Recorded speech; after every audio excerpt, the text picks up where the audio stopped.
Makikita natin ang magkasintahang sina Sophie at Vincent na halos malugi na ang kanilang meat shop pero dahil sa isang bagay na natuklasan nila, bigla silang sumikat at hindi mo gugustuhin malaman kung ano yon. Nagsimula ang kwento habang ang isang grupo ng mga tao ang nakapila sa labas ng isang meat shop na di umano ay nagbebenta ng isang hindi pa natitikman na exotic na karne na handang bayaran ng mga tao sa anumang halaga dahil sa sarap nito. Inabot ito ng ilang linggo ngunit ang dami ng tao ay hindi nawawala, sa halip ay lalo pa itong dumarami. Maging ang mga pulis at politiko ay nakiisa na rin. Isang araw, isang mouses ang mamimili ang nagtanong sa anong hayop nagmula ang karne. Sumagot ang lalaking tagakatay na ito ay karneng baboy na galing pa sa Iran. Agad na kumalat ang balita sa kapitbahayan na parang apoy na lalong nagpadagsa ng tao sa meat shop. Ang mga tagakatay na dati ay nahihirapang matugunan ang mga pangunahing pangangailangan ay kumikita na ngayon ng malaki. Maging ang malalaking pabrika ng karne ay napilitang magsara dahil sa pagdating ng Iranian meat na ito. Ipinakita pagkatapos kung paano naging viral ang meat shop na ito noong una, na pinapatakbo ng masisigasig na tagakatay na sina Vincent at Sophie na isa ring magkasintahan. Ang meat shop ay matatagpuan sa labas ng Perry.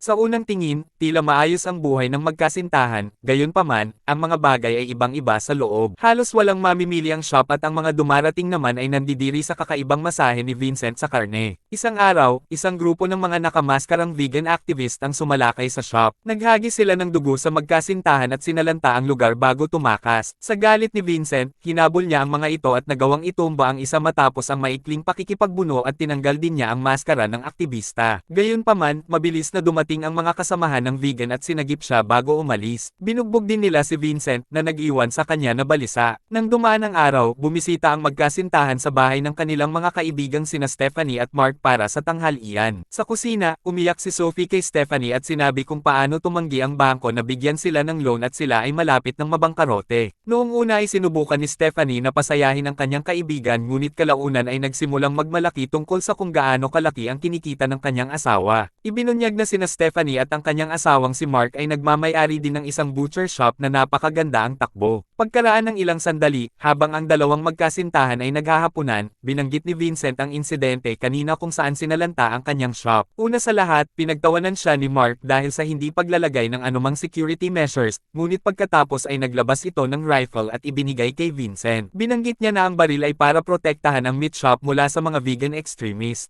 Walang gun license si Vincent, ngunit tinanggap pa rin niya ang regalo. Sa kanilang pag-uwi, sinabi ni Sophie sa kanyang asawa na iniisip na niyang hiwalayan ito dahil naging boring na ang kanilang pagsasama. Bilang isang matalinong tao, binaliwala siya ni Vincent ng tuluyan at maya-maya ay nakita niya ang isa sa mga vegan extremist na umatake sa kanyang shop kanina. Upang turuan ng leksyon, inatras ni Vincent ang kanyang sasakyan sa pagtatangkang sagasaan ito, gayunpaman, nawalan siya ng kontrol sa kanyang sasakyan at napatay ang lalaki. Sa kaba, tinangka niyang tawagan ng pulis at umamin na ito ay isang aksidente ngunit pinigilan siya ni Sophie dahil sa takot sa mahabang sentensya sa kulungan. Sa halip, iminungkahi nito na dapat nilang gayahin ang isang serial killer na nagngangalang Michelle Francois na kinakatay ang kanyang mga biktima at iniwan sila sa mga garbage bag sa buong lungsod. Napagtanto ni Vincent na ang kanyang asawa ay nanunood ng napakaraming serial killer shows ngunit pumayag pa rin siya sa ideya nito. At baka maaari nilang katayin ang taong ito at kumita ng pera. Sa gabi, inilagay niya ang bangkay sa kanyang shop at sinimulang katayin ito. Sa proseso, isang tainga ang nahulog sa sahig at agad na nilamon ng aso ni Vincent. Matapos katayin ang katawan ng ilang oras, naging hating gabi na kaya binalak ni Vincent na itapon ito ng maaga. Kinabukasan, huli na siyang nagising at nalaman na nawawala ang karne. Habang natatarante siyang naghahanap, dumating si Mrs. Coinyard, isang regular na mamimili. Binanggit niya na nagustuhan niya ang karneng ibinente ni Sophie sa kanya kaya bumalik siya para bumili pa. Lumalabas na hindi sinasadyang naibenta ni Sophie ang karne ng tao sa walang kamalay-malay na si Mrs. Coinyard, sa pag-aakalang ito ay baboy. Nabigla si Vincent at sinubukang hikayatin siyang bumili ng ibang bahagi ng karne, ngunit iginiit ng babae na gusto niya lamang ang ibinigay sa kanya kanina.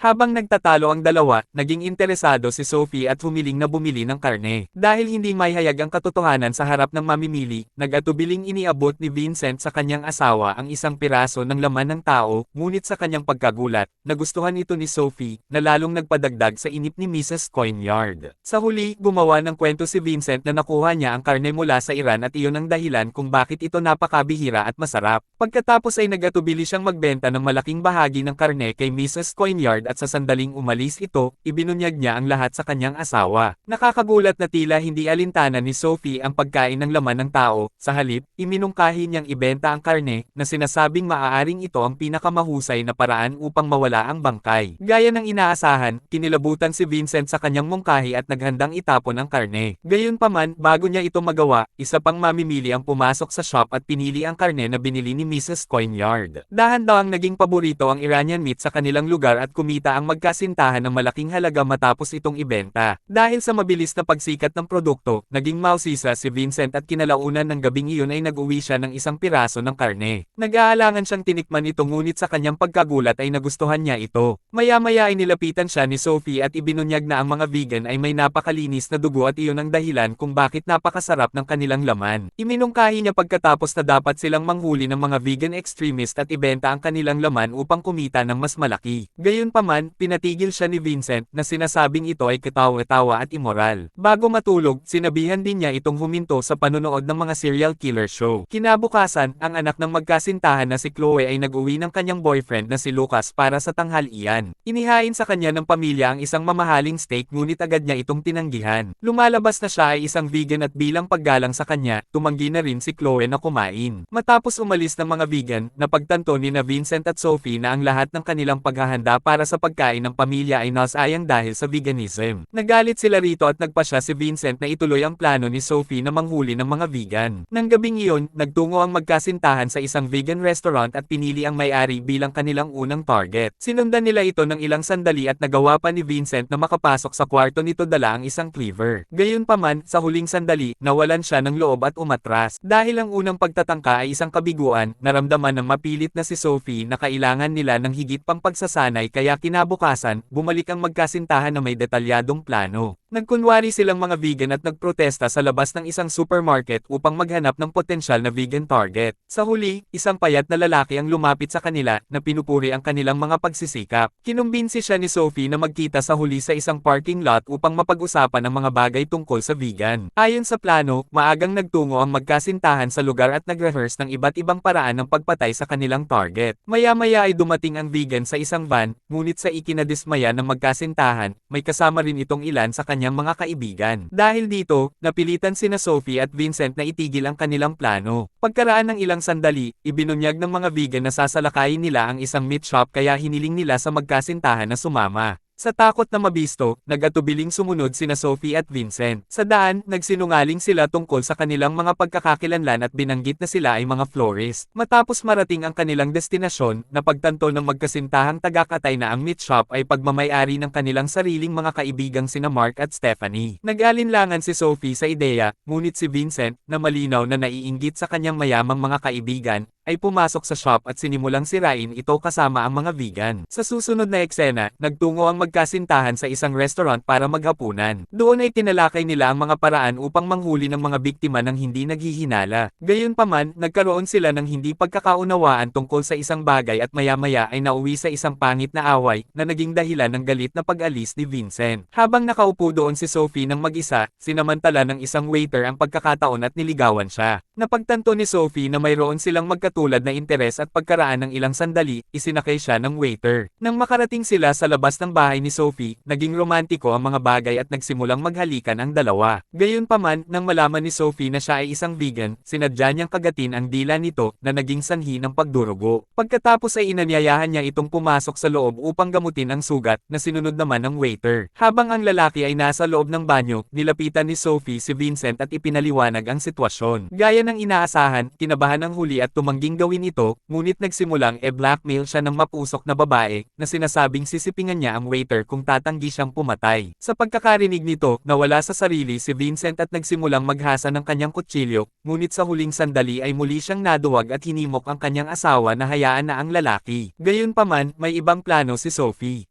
Sinadya niyang pahuberin ang lalaki at nakipagtalik dito. Ito sa wakas ang nagpagalit kay Vincent kaya binugbog niya ang kawawang lalaki hanggang sa mamatay. Kinabukasan, nakatanggap si Sophie ng tawag mula sa kanyang kaibigang si Stephanie na nagsabi sa kanya tungkol sa nangyaring pagsalakay kagabi. Agad na nagtungo ang magkasintahang tagakatay sa lugar na nagkukunwaring nag-aalala. Doon ay nakita nila si Mark na nakikipagtalo sa isang pulis. Lumalabas na ito ang parehong opisyal na nag-iimbestiga sa pananalanta sa butcher shop ni Vincent. Pagkatapos, hiniling ng opisyal na makausap ng pribado si Vincent. Noong una ay natarante si Vincent, ngunit maya-maya ay naibunyag na ang pulis ay nakabalita rin tungkol sa sikat na Iranian pork at gusto niyang bumili nito. Sa pagnanais na kumita ng mas maraming pera, agad na sumang-ayon si Vincent at kinalaunan ng araw na iyon ay muling nagbenta ang magkasintahan ng karne ng tao. Maraming mamimili ang pumila para sa produkto at dahil dito, naubos ito sa loob ng 1 oras. Kaya naman, nagpasya silang gawing regular ang paghunting ng mga vegan, at sa tulong ng ilang nakamamatay na sandata at sopistikadong mga teknik, sinimulan nila ang araw-araw na pagpatay. Sa pagtatapos ng linggo, tinaasan nila ang presyo ng karne at nakalikha ng mataas na kita. Isang araw habang nanananghalian kasama ang kanilang mga kaibigan, dinala ng magkasintahan ang peking Iranian pork at gaya ng mga naunang mamimili, agad ding nagustuhan ni Stephanie at Mark ang lasa nito. Ngunit bigla, habang ngumunguya ng karne, may nakagat na metal si Mark. Si Stephanie, na isang dating nurse, ay agad na nakilala ang bagay bilang isang pacemaker. Lumalabas na ang isa sa mga biktima ni Vincent ay may nakalagay na pacemaker sa kanyang puso. Nagawa niyang gawa ng paraan ang sitwasyon, ngunit ang kompetisyon sa pagitan ng mga meat shop ng dalawang magkasintahan ay nagpasimula ng isang argumento na mabilis na nauwi sa pisikal na away. Nagsimulang mag-away ang mga lalaki at bigla na lang kinagat ni Vincent ang tainga ni Mark at sinimulang nguyain ito. Pagkatapos ay idinyure niya ang tainga, binigyan si Mark ng isang nagbabantang tingin, at umalis kasama si Sophie sa ikinasindak ng lahat. Ipinagpatuloy ni na Sophie at Vincent ang pagpatay sa mga tao at kumita ng malaking halaga, bukod doon, nailigtas na rin ang kanilang nanganganib na pagsasama. Isang araw, dumalo ang magkasintahan sa isang vegan festival kung saan napansin ni Vincent ang isang maliit na matabang batang lalaki. Hindi mapigilan ni Vincent ang pagnanais na mag-isip ng mga paraan kung paano kakatayin ang bata para sa karne nito. Maya-maya ay napagtanto ni Vincent na naging isa na siyang psychopath. Nandidiri sa kanyang sarili, nagpasya siyang umalis. Gayunpaman, nakasalubong ni na Vincent at Sophie ang kanilang anak na si Chloe at ang kanyang vegan na boyfriend na si Lucas na nagulat na makita sila sa isang vegan gathering. Habang nag-uusap, binanggit ni Lucas na ilang mga vegan ang nawawala nitong mga huling araw. Sigurado siya na ito ay gawa ng mga taga-katay. Nang subukang pabulaan na ni Vincent ang hinala, nagalit si Lucas.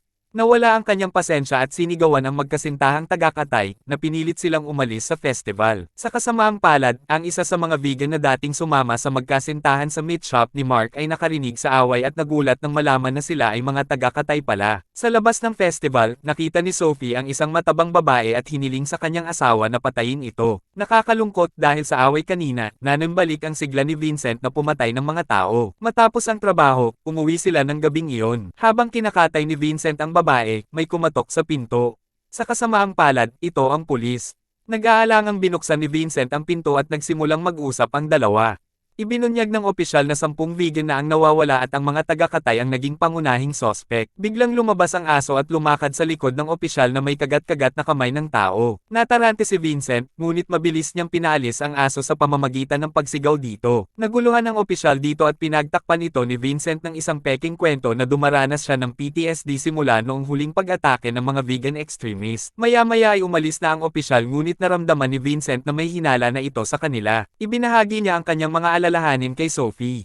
Tiniyak nito sa kanya na hindi sila mahuhuli dahil na-dispose na nila ang lahat ng bangkay at walang ebidensya laban sa kanila. Lumalabas na naalis na ni Vincent ang lahat ng karne ng kanilang mga pinakabagong biktima, sa pamamagitan ng pagbebenta sa kanila o sa pamamagitan ng pagkakalat sa kanila sa buong lungsod sa mga garbage bag. Ginawa nila ang mga hakbang na ito dahil sa lumalaking kamalayan sa social media at pinaigting na paghahanap sa mga nawawalang tao. Biglang tumunog ang doorbell at nakita ng magkasintahan si Lucas sa pinto. Binati niya sila at humingi ng paumanhin sa masamang inasal sa kanila sa vegan festival. Ipinaliwanag pagkatapos ni Lucas na labis siyang na-stress simula nang mawala ang kanyang mga kaibigang vegan. Inaliw siya ng tusong si Sophie at sinenyasan ang kanyang asawa na gawin si Lucas na kanilang susunod na biktima. Gayunpaman, tumanggi si Vincent at sa halip ay inihatid ang kanilang magiging manugang sa pinto. Kinabukasan, nang hindi kumukonsulte kay Sophie, inanunsyo ni Vincent sa kanyang mga mamimili na hindi na siya magbebenta ng anumang Iranian pork sa ikinadismaya ng lahat. Nagresulta ito sa isang pagtatalo sa pagitan ng magkasintahan na naging dahilan ng pag-alis ni Vincent sa shop kasama ang kanyang aso. Samantala, ang grupong vegan na sumira sa meat shop ni Mark ay sumulpot sa lugar ni Vincent upang gumanti sa kanila para sa pagtatraidor. Sinubukan silang paalisan ni Sophie ngunit walang tagumpay.